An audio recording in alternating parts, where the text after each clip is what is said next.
ಬೆಳಗ್ಗೆಯಿಂದ ಸಂಜೆ ಗಂಟ ಮೈ ಮೂರ್ಕೊಂಡ್ ಕೆಲಸ ಮಾಡ್ಬೇಕು ಅಂತ ಏನಿಲ್ಲ.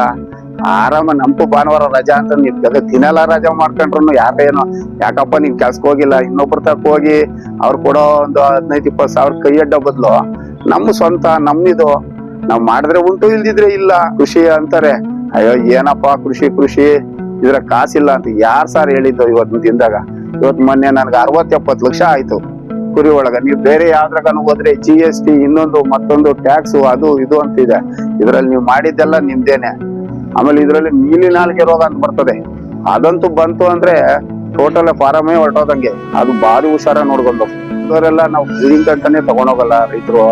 ಆಮೇಲೆ ಕೆಲವರು ಹಬ್ಬಗಳಕ ನೋಡ್ರಿ, ಮೊನ್ನೆ ಲಾಸ್ಟ್ ಟೈಮ್ ಬಕ್ರೀದ್ ಹಬ್ಬ ಅಂತಾನೆ ಅಂತೇಳಿ ಎಲ್ಲಾರು ಅಪ್ಪ ನಾನ್ ಬಕ್ರೀದ್ ಹಬ್ಬಕ್ಕೆ ಮೇಯಿಸ್ತೀನಿ, ನಾನ್ ಬಕ್ರೀದ್ ಹಬ್ಬಕ್ಕೆ ಅದೆಲ್ಲ ಆ ಮೈಂಡಾಗಿಂದ ಆ ಕಾನ್ಸೆಪ್ಟೇ ತೆಗೆದಾಕ್ಬೇಕು. ವರ್ಷೊಂಬತ್ ಕಾಲ ಕುರಿ ಮಾರೇಬೇಕು. ಯಾಕಂದ್ರೆ ಮನುಷ್ಯನ ಕೈ